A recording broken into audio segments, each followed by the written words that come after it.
بس اوقات ہوں بندے دیے جیڑا بندہ رب کو راضی کرن دے وچ اپنی زندگی گزریندا پے، اندے رسول کو راضی کرن دے جیڑا نا زندگی گزریندا پے۔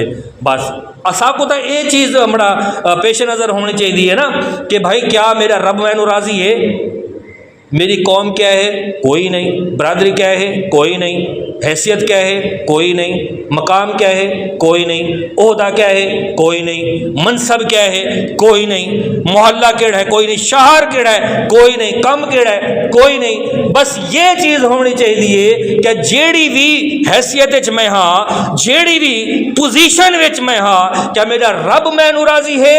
اگر رب راضی ہے تو سجدہ شکر ادا کرو، اور اگر رب راضی کہ نہیں تو راضی کرن واسطے سجدے کرو، دعائیں منگو، عبادت کرو، ریاضت کرو۔ ریاضت کے یہی دن ہے بڑھاپے میں کہاں ہمت، جو کچھ کرنا ہے اب کر لو، ابھی نوری جوان تم ہو۔ جڑے کمر ٹوٹ ویسے ولا بندہ نماز واسطے ہو سے، جڑے نظرہ کمزور تھی ویسے ولا قرآن کھلے سے، جڑے ہاتھ مفلوج تھی ویسے ولا ٹور دے تسبیح پڑھ سے، یا اپنا حلال روزگار کمو سے، یا مسجد آدھے سجدے کرے سے، یا وہ علم دین سکھ سے۔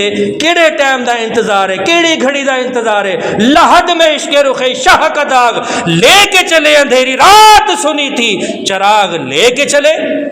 جوانی آ گئی ہے لیکن چراغ نہیں آیا سارے چہرے دے ہوتے، تو دسو کہ حضور نال محبت کریں دے؟ حضور نال، حضور دی محبت دی جڑی نشانی ہے او سجاوٹ دی ہمت کہنی، تو بخشش دی ہمت کیویں جمع کر سکتے یا کیویں امید کر سکتے کہ یار بندہ بخشش دے وچ لگیا پے، بخشش دی کوشش کرنا پے، علم دین دی کوشش کرنا پے۔